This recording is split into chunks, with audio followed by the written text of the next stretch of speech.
और middle east की जंग अब सिर्फ इजराइल और ईरान की लड़ाई नहीं रह गई है। इस संघर्ष में अब खाड़ी देशों का बुनियादी ढांचा भी निशाने पर आ गया है। सबसे बड़ी चिंता पानी और ऊर्जा की सप्लाई की है। ईरान और बहरीन के डिसैलिनेशन प्लांट पर नए हमले हुए। अजरबैजान के एयरपोर्ट पर हमला हुआ है और इसने खतरे को और बढ़ा दिया है। और अब ऐसी रिपोर्ट आ रही है कि अरब से लेकर कॉकेशस तक के इलाके में जंग फैलाना इजराइल के वॉर प्लान का हिस्सा है। बहरीन ने दावा किया कि उसके एक डिसैलिनेशन प्लांट पर हमला हुआ है।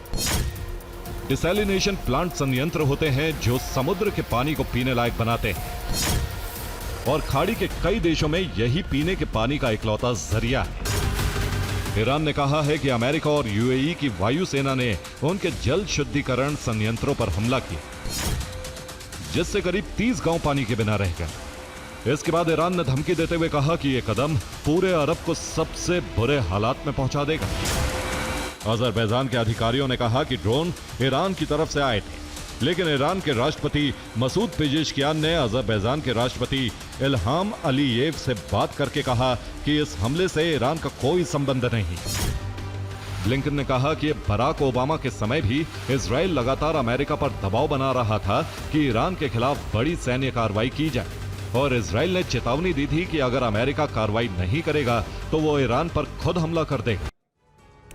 तो इतिहास में कई बार तेल संकट आए हैं, लेकिन इस बार का तेल संकट सबसे बड़ा है। मौजूदा हॉर्मुज संकट की वजह से वहां से रोज गुजरने वाली लगभग 2 करोड़ बैरल तेल सप्लाई खतरे में पड़ गई है। अब इसकी तुलना इतिहास के बड़े तेल संकटों से कीजिए। 1978 की ईरानी क्रांति के समय लगभग 55 लाख बैरल तेल सप्लाई प्रभावित हुई थी। 1973 के योम किपुर युद्ध में यह आंकड़ा करीब 45 लाख बैरल था। 1990 में इराक कुवैत युद्ध के दौरान लगभग 43 लाख बैरल सप्लाई प्रभावित हुई थी।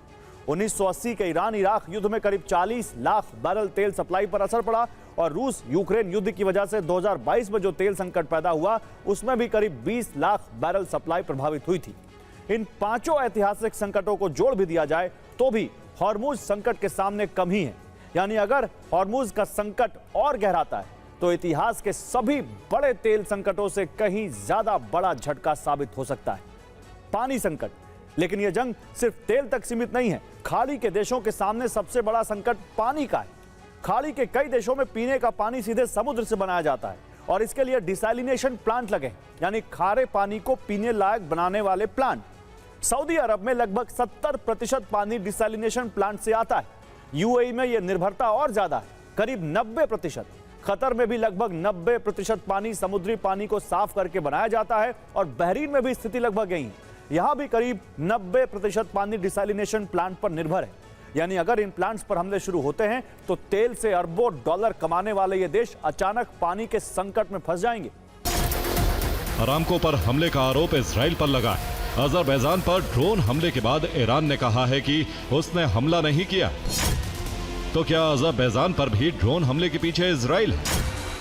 अंतर्राष्ट्रीय बाजार में कच्चे तेल की कीमतों में तेज उछाल दर्ज किया गया।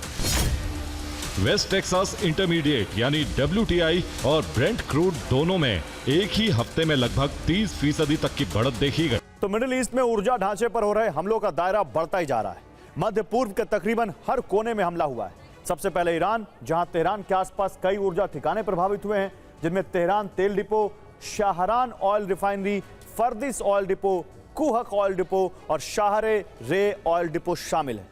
अब इजराइल, जहां हाइफा रिफाइनरी देश के सबसे बड़े ऊर्जा केंद्रों में से एक है। सऊदी अरब में रास तनूरा रिफाइनरी, जो दुनिया के सबसे बड़े तेल टर्मिनल में गिनी जाती है।